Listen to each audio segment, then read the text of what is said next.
High. আজ থেকে একটু ফেস দেখিয়ে গুড আফটারনুন পোস্ট করব। একটু অন্যরকম কন্টেন্টটা করতে চাইছি, দেখছি কতটা এগোতে পারি। অবশ্য তোমরা সবাই হেল্প করবে, তবেই তো আমি এগোতে পারবো। গুড আফটারনুন ফ্রেন্ডস, তোমাদের সাথে শেয়ার করছি আজকে লাঞ্চ থালি।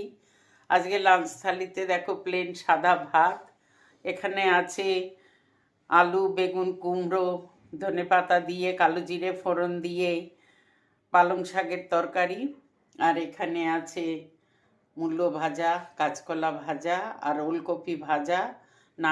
নামাবার আগে পোস্ত ছড়িয়ে দিয়েছি। আর এখানে আছে ডিমের ডালনা, আলু আর ফুলকপি দিয়ে একটু নতুন ধরনের করলাম। আর আমি তো বাড়িতে ছিলাম না কয়েকদিন, ভাইয়ের বাড়িতে ছিলাম। ওখানেও খুব ঠান্ডা, এখানেও খুব ঠান্ডা। তো বাজার টাজার সেরকম কিছু করা হয়নি। বিকেলে ভাবছি একটু বাজারে বেরোবো, তাই আজকের রান্না দিয়ে তোমাদের সঙ্গে শেয়ার করলাম। ওকে, থ্যাঙ্কস।